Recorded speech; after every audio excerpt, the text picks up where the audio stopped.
thevoicebeforethevoid.net. All right.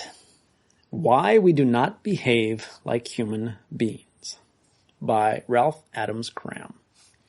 The ancient doctrine of progressive evolution, which became dominant during the last half of the 19th century, was, I suggest, next to the religious and philosophical dogmas of Dr. Calvin and the political and social doctrines of Monsieur Rousseau, the most calamitous happening of the last millennium. In union with Protestantism and democracy, and apparently justified in its works by the amazing technological civilization fostered by coal, iron, steam, and electricity, it is responsible for the present estate of society, from which there is no escape, it would seem, except through comprehensive calamity. I state my thesis thus bluntly, in order to get it over with. Its justification as well as its implications I shall now expound as best I can. Let me say that I was born and bred in the briar patch of this same progressive evolution.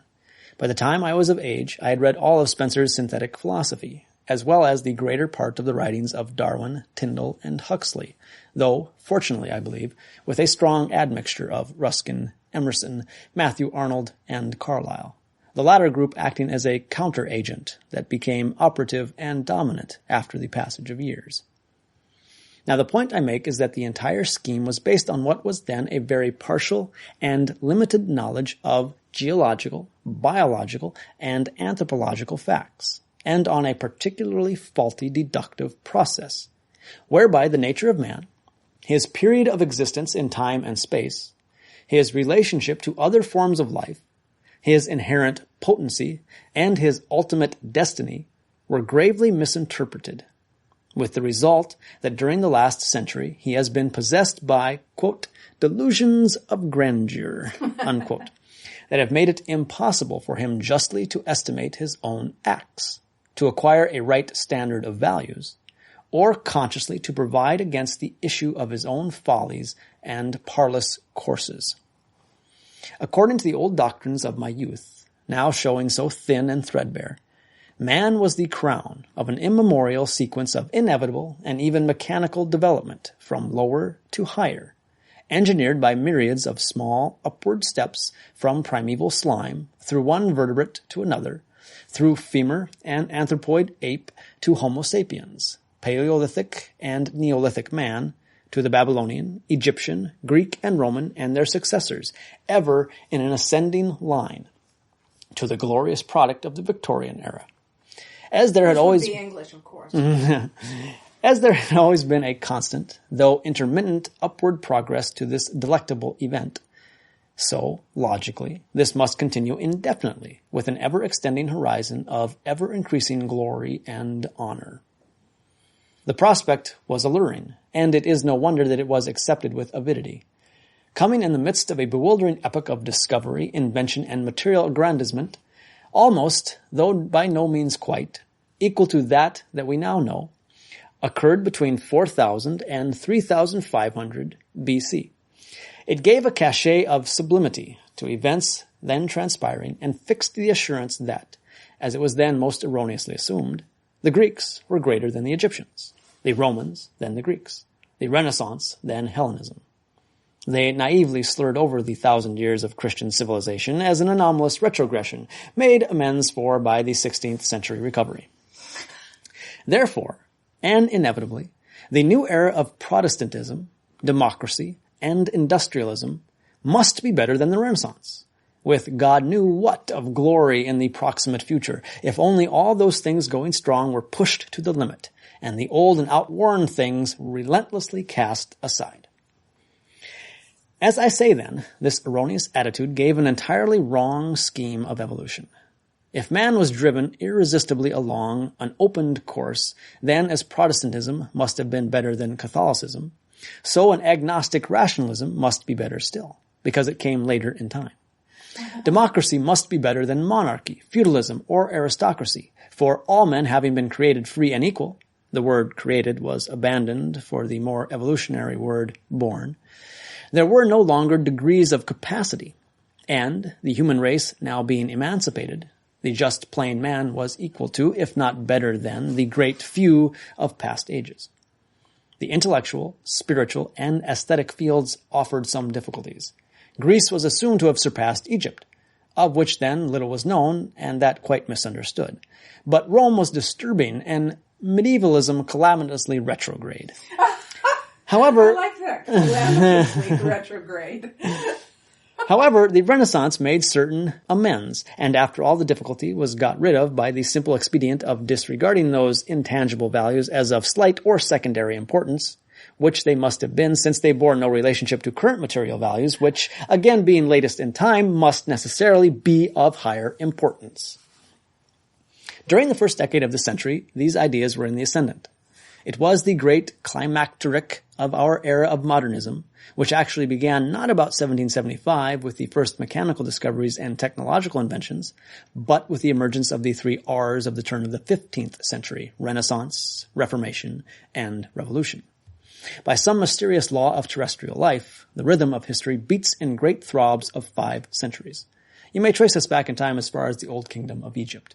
Each era describes a curve, varying in trajectory but inevitable: rise, culmination, and fall, to be followed by another, the line of which is rising hiddenly, while the precedent curve is declining to its end and ultimate disappearance.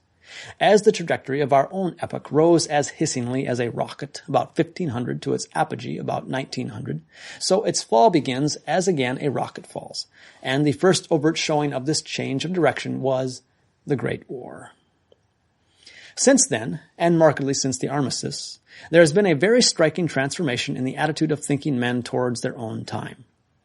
Where once was an irrational, overriding confidence in the destiny of man and the methods and devices by which it was ultimately to be achieved, there is now a growing doubt as to the validity of pretty much anything. The industrial age has fallen into chaos. The machine has become a Frankenstein monster. Nationalism a menace of further and final war.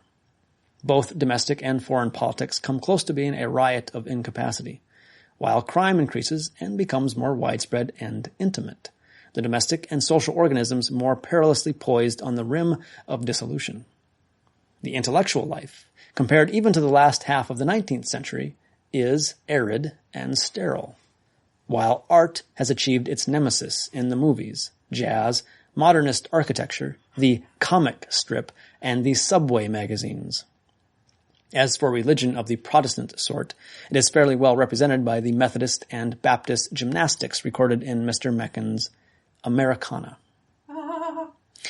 One good sign is that physical science has lost its cocksuredness of 50 years ago, and no longer thinks it knows all about everything, or even very much about anything, except the more obvious phenomena. Most encouraging of all, however, is the fact that at last we are beginning to reconsider our standard of values, analyze institutions and achievements, and above all to draw comparisons between men, rediscovering the great figures of our historic past of 6,000 years, evaluating them anew, rating their times in terms of their own quality, and placing against them for contrast what we today have to offer. It is a salutary proceeding that has issue in manifold revelations, while its implications are singularly valuable in the light they throw on the dissolving dream of progressive evolution. As we go back in time, we find, during the same period, which, but for the baffling Cro-Magnon episode, is all we know of man as man, no weakening of character and power due to a greater nearness to barbarism, but actually an increase. And the same is true of cultures. There is nothing in certain eras in Egypt, Crete, and archaic Greece inferior to more recent civilizations. Indeed, as I have said before, the inventions, discoveries, and accomplishments of man during the 5 centuries subsequent to the year 4000 BC cast quite into the shade our own achievements since the year 1500 AD. From Imhotep, the Leonardo da Vinci of 5,000 years ago, Ramses III, and Akhenaten, those great pharaohs, there has been an unbroken and endless list of great men shining in great cultures that we cannot match today, nor could have for some centuries.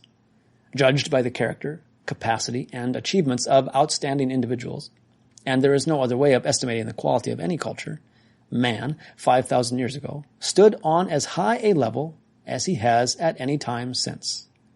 Judged by the character, capacity, and achievements of the remainder of mankind, whether the undifferentiated mob or those of its component parts that through contemporary opportunity have found themselves in high places, The standard of today is no whit higher than that which obtained in the Middle Kingdom of Egypt, Periclean Athens, the Byzantium of Justinian, or the Europe of St. Louis.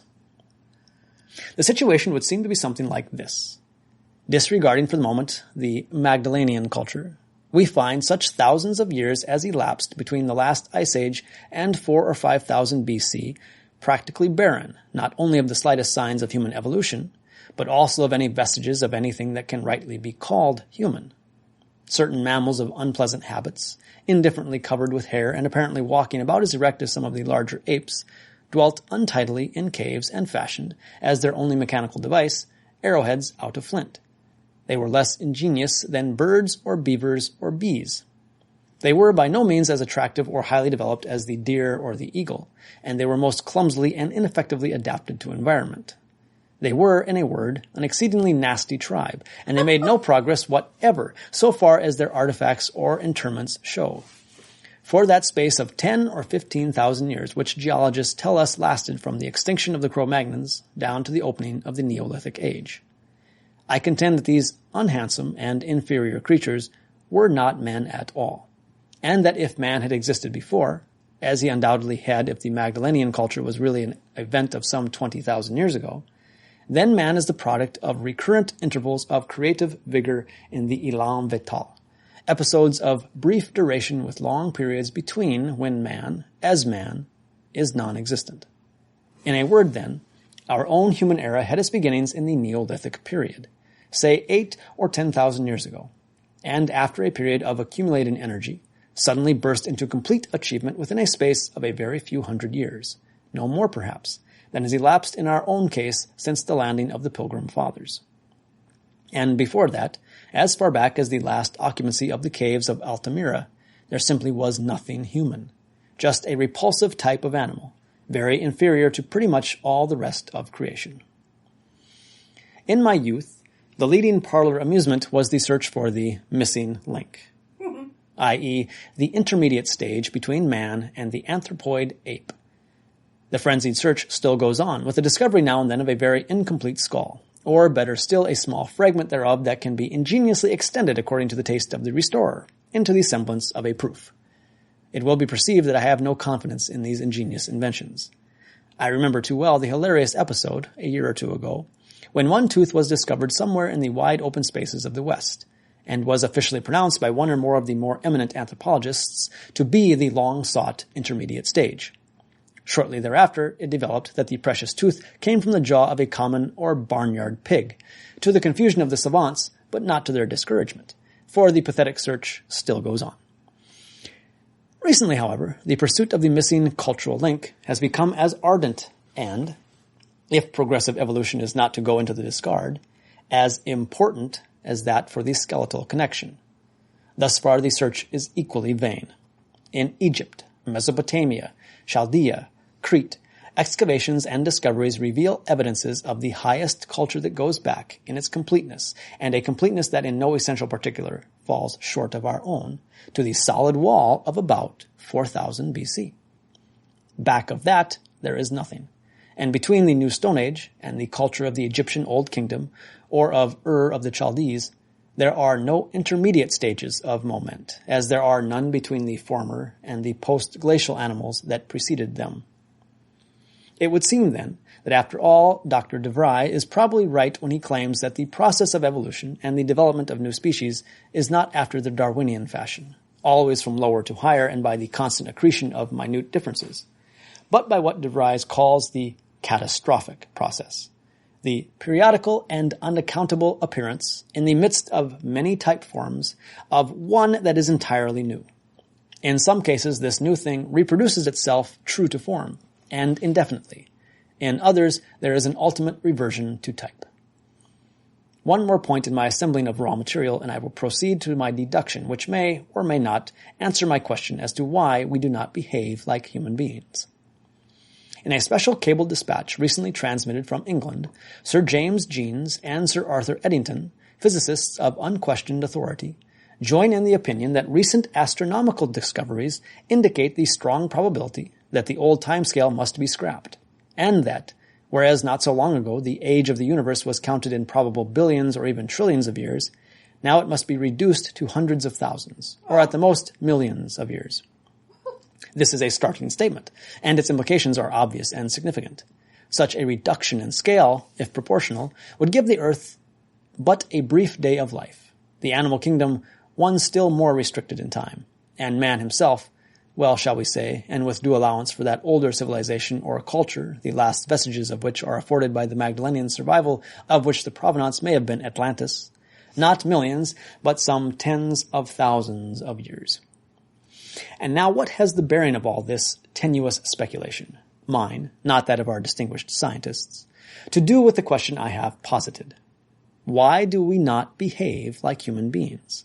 For by and large, we certainly do not. Regard dispassionately the history of what we call, quote, civilization, unquote.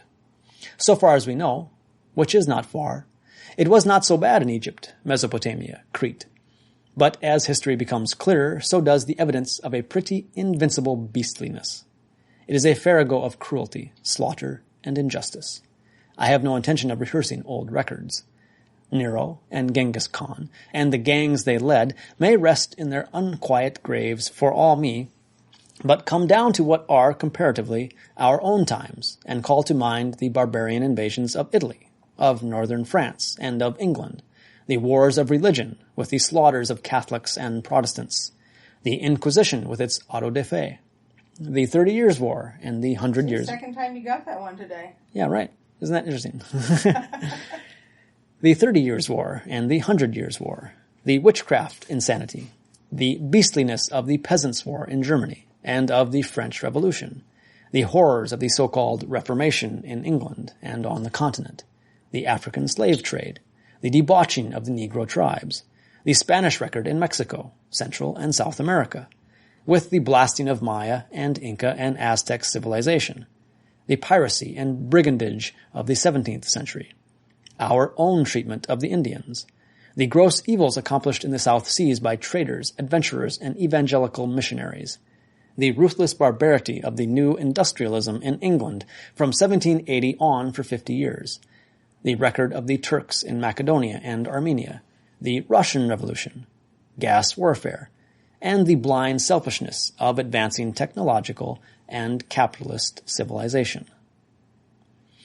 These are only a few salient headings in one category of human activity, a few amongst the many that continue without pause or break for some 3,000 years. I might match and rival this record were I to dilate on the follies and miscarriages of justice and the evidences of invincible ignorance and superstition that follow man in what was once termed his, quote, evolutionary, unquote, progress. But this is unnecessary. We have but to regard our present estate when, at the summit of our Darwinian advance, natural selection and the survival of the fittest and the development of species have resulted in a condition where, with all the resources of a century and a half of unparalleled scientific and mechanical development, we confront a situation so irrational and apparently hopeless of solution that there is not a scientist, a politician, an industrialist, a financier, a philosopher, or a parson who has the faintest idea how we got that way or how we are to get out of it. Yes, but there is another side to the question. However repulsive and degrading the general condition of any period in the past, there never has been a time when out of the darkness did not flame into light bright figures of men and women who in character and capacity were a glory to the human race. Nor were they only those whose names we know and whose fame is immortal. We know from the evidences that there were more whose identity is not determined, men and women lost in the great mass of the underlying mob, who in purity and honor and charity were co-equal with the great figures of history. Between them and the basic mass, there was a difference greater than that which separates, shall we say, the obscene mob of the November Revolution and the anthropoid apes. They fall into two absolutely different categories, which is precisely the point I wish to make. We do not behave like human beings because most of us do not fall within that classification, as we have determined it for ourselves, since we do not measure up the standard. And thus, with our invincible and most honorable but perilous, optimism, we gauge humanity by the best it has to show. From the bloody riot of cruelty, greed, and lust we cull the bright figures of real men and women. Pharaoh Akhenaten, King David, Pericles and Plato, Buddha and Confucius and Lao Tse, Seneca and Marcus Aurelius and Virgil, Abner Rahman of Cordoba, Charlemagne and Roland, Saint Benedict, Saint Francis, Saint Louis, Godfrey de Bouillon, Saladin, Richard Coeur de Lion, Dante, Leonardo, Saint Thomas Aquinas, Saint Jeanne d'Arc, Saint Teresa, Frederick II, Otto the Great, Saint Ferdinand of Spain, Chaucer and Shakespeare, Strafford and Montrose and Mary of Scotland, Washington, Adams, and Lee. These are but a few key names. Fill out the splendid list for yourselves. By them we unconsciously establish our standard of human beings. Now, to class with them the unrecorded multitude of their compeers, the savage and ignorant mob beneath, or its leaders and mouthpieces, is both unjust and unscientific. What kinship is there between St. Francis and John Calvin, the Earl of Strafford and Thomas Cromwell, Robert E. Lee and Trotsky, Edison and Capone? None except their human form. They of the great list behave like our ideal of the human being. They of the ignominious substratum do not, because they are not. In other words, the just line of demarcation should be drawn, not between Neolithic man and the anthropoid ape, but between the glorified and triumphant human being and the Neolithic mass which was, is now, and ever shall be. What I mean is this, and I will give you this as a simile. Some years ago I was on the island of Hawaii, and in the great crater of Kilauea, on the edge of the flaming pit of Halemaumau. For once the pit was level full of molten lava, that at one end of this pit, at the iron edge of old lava, rose swiftly from the lowest depths, then slid silently, a viscous field of lambent cherry color, along the length of the great pit, to plunge and disappear as silently, only to return and rise again, when all was to happen once more. Indeterminate, homogeneous, it was an undifferentiated flood, except for one thing. As it slid silkily onward, it fountained incessantly. That is to say, from all over its surface leaped high in the air slim jets of golden lava that caught the sun and opened into delicate fireworks of falling jewels, beautiful beyond imagination. Such I conceive to be the pattern of human life. Millennium after millennium, this endless flood of basic raw material sweeps on. It is the everlasting Neolithic man, the same that it was 5,000 or 10,000 years BC. It is the matrix of the human being, the stuff of which he is made. It arises from the unknown and it disappears in the unknown, to return again and again on itself. And always it fountains in fine personalities, eminent and of historic record, or obscure yet of equal nobility. And these are the, quote, human beings, unquote, on whose personality, character, and achievements we establish our standard. The basic mass, the raw material out of which great and fine personalities are made, is the same today as it was before King Zoser of Egypt and the first architect, Imhotep, set the first pyramid stones that marked the beginning of our era of human culture. Neolithic it was and is, and there has been no essential change in 10,000 years, for it is no finished product, but raw material, and because of its potential, of absolute value. We do not realize this, for it is not obvious to the eye, since all that greatness has achieved in that period is as free for the use of contemporary Neolithic man as it is for those who have emerged into the full stature of humanity.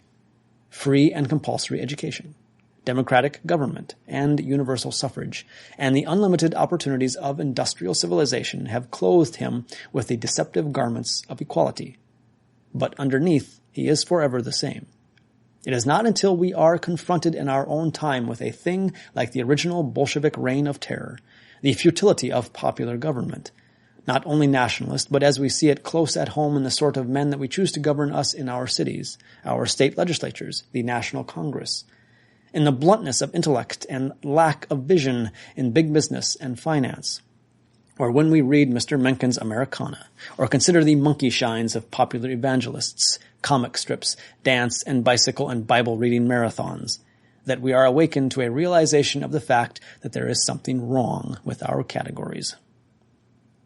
Those that live in these things that they have made are not behaving like the human beings we have chosen for ourselves out of history as determinants of that entity.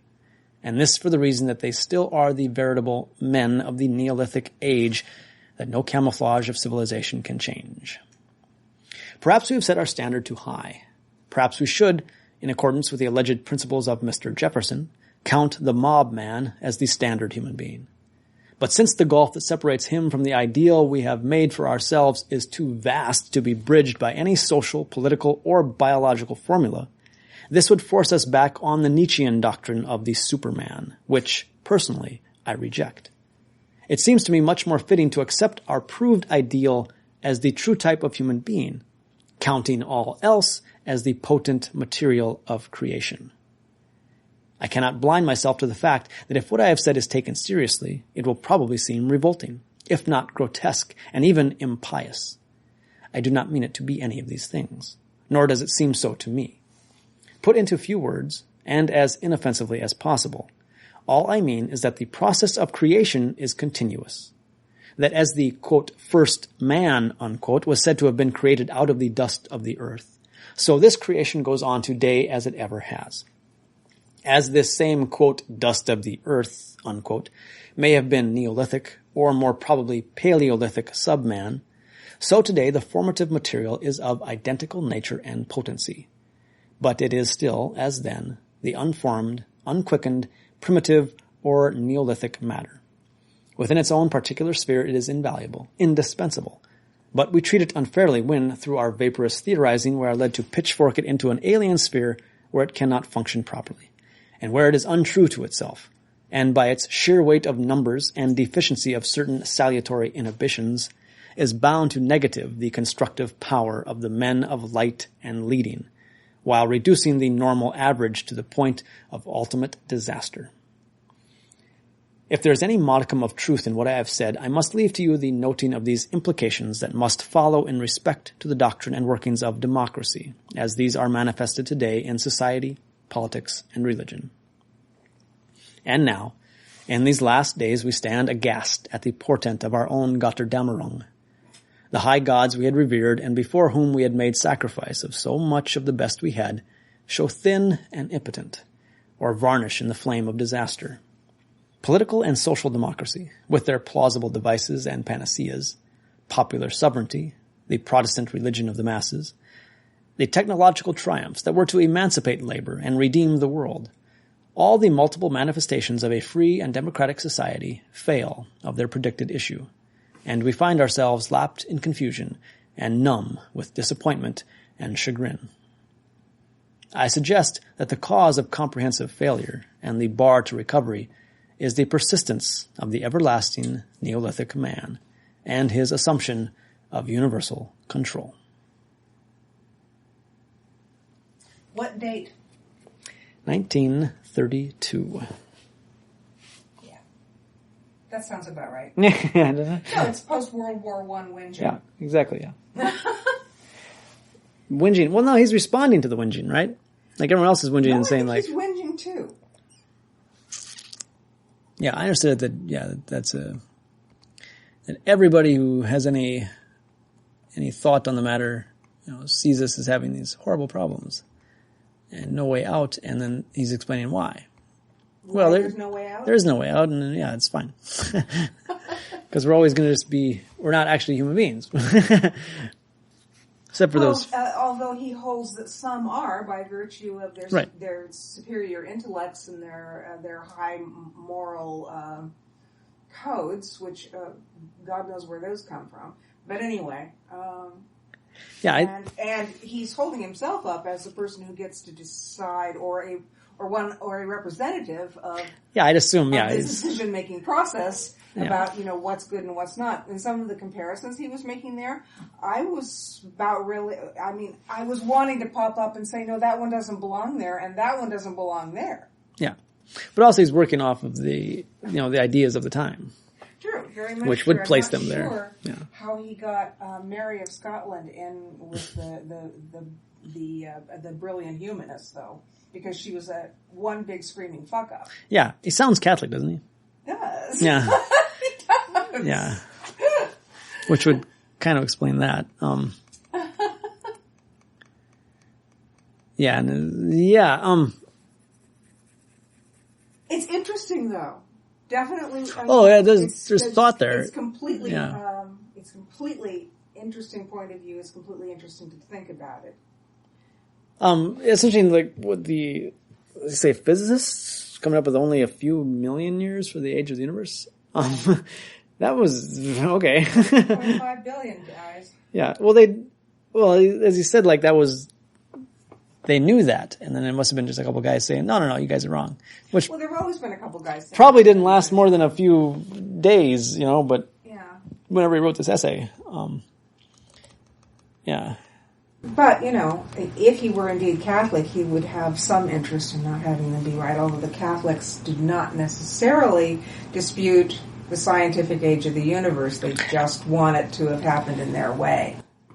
Yeah, I don't think the Catholic Church has ever had a position on the age of the universe.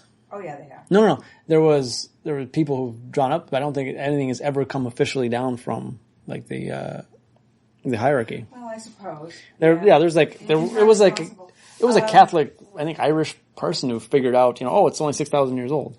Like, just by going through the Bible. That's the Bishop Ussher. Was it Bishop Ussher? Yeah, but that wasn't part of, see, that's not even Catholic, is it? Bishop Ussher would have been Church of England, right? No. Maybe? Yeah. Look him up. Bishop Ussher, is he Church of England or is he Catholic? I think he might have been Church of England. You're right. In any event, the Bishop Ussher came up with that, and it's what people don't, or at least what I've read, that people don't kind of just get when they're tossing that around and going ha ha ha and pointing at him, is that it was kind of a theological exercise of going through the Bible and developing a timeline and stuff. More than it was like a particular effort to dethrone science, although that was part of it. But there was a long tradition of doing all of these kind of vague exercises by going through specific events and stuff in the Bible, and he was partaking of a long-standing tradition in doing that. Yeah, he was the Protestant Archbishop of Armagh and Primate of all Ireland.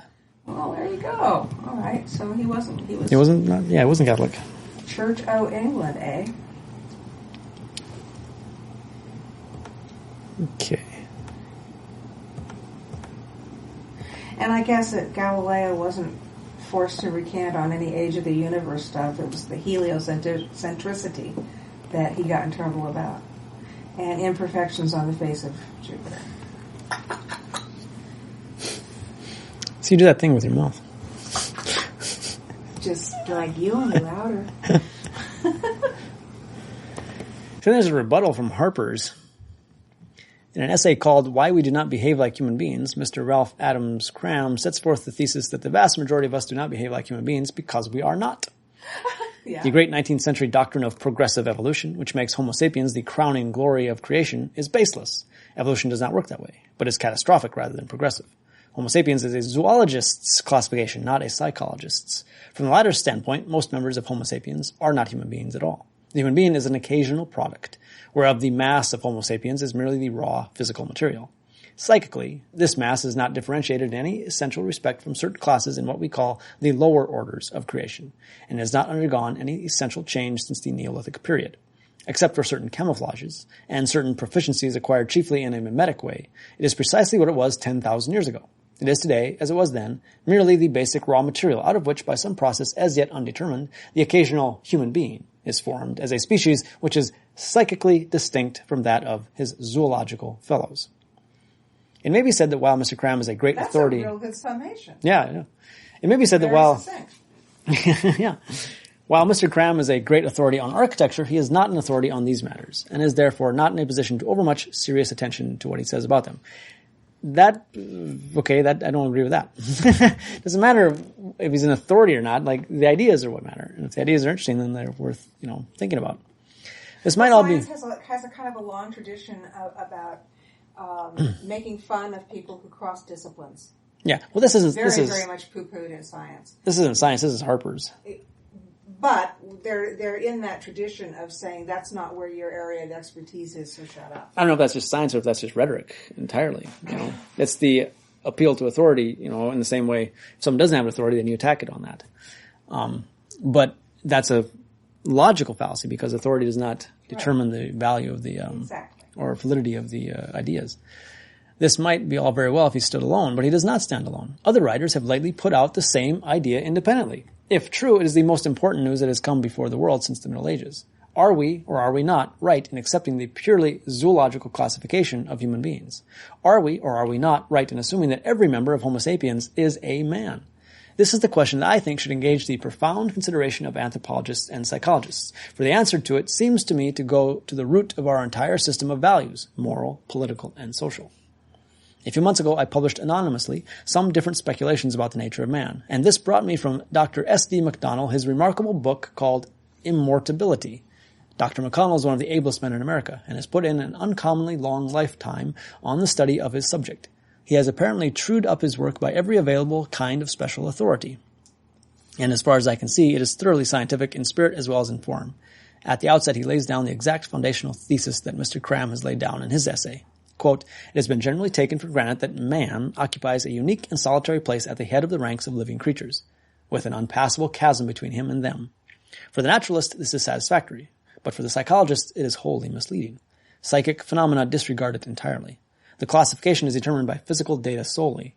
The problem has been hopelessly obscured by the traditional presumption that all those living creatures classed as man on physical grounds are also man on psychical grounds.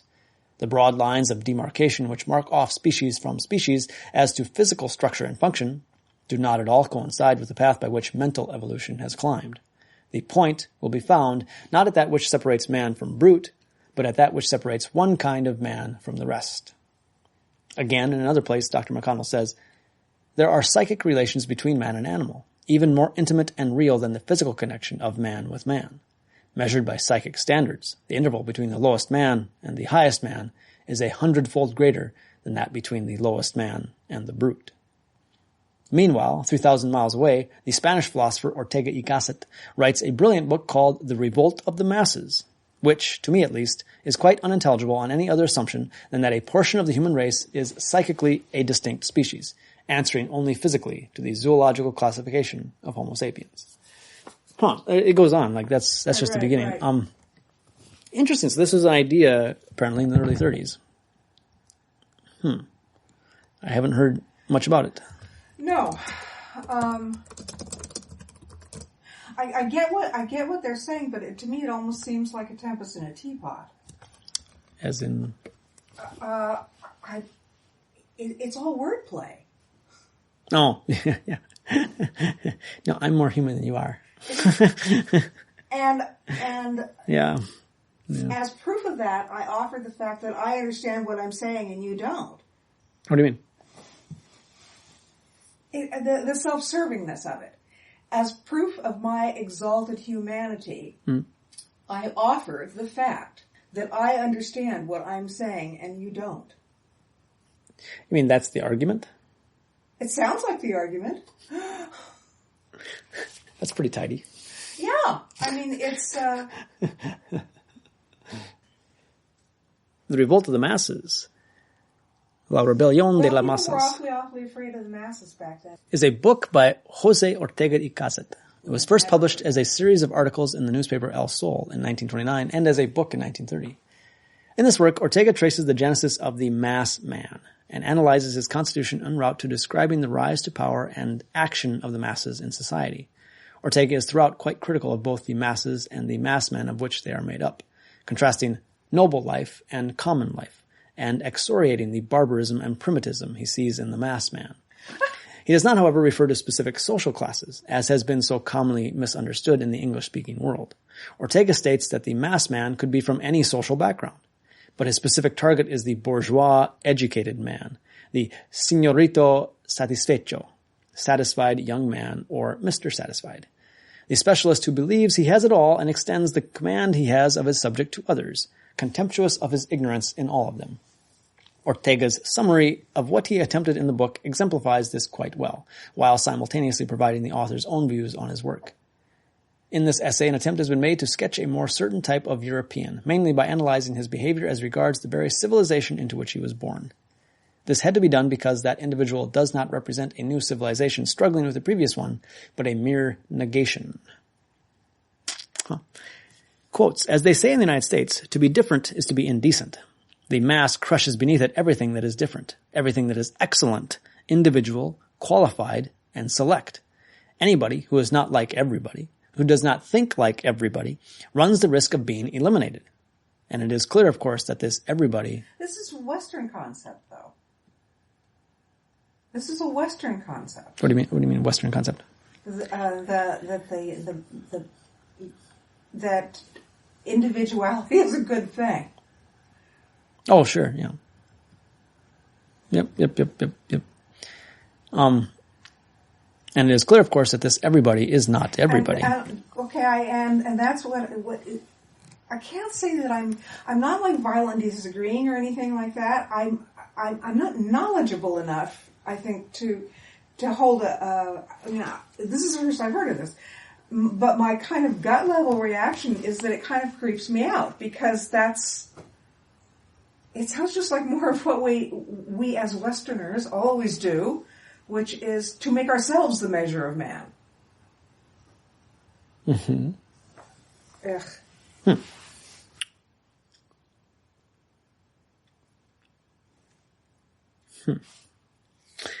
Ugh. Is not everybody. Everybody was normally the complex unity of the mass and the divergent specialized minorities. Nowadays, everybody is the mass alone. Here we have the formidable fact of our times, described without any concealment of the brutality of its features. The fascist and syndicalist species were characterized by the first appearance of a type of man who did not care to give reasons, or even to be right, but who was simply resolved to impose his opinions. This was the novelty, the right not to be right, not to be reasonable, the reason of unreason. From Chapter 8, Why the Masses Intervene in Everything and Why They Always Intervene Violently. See also Ortega hypothesis.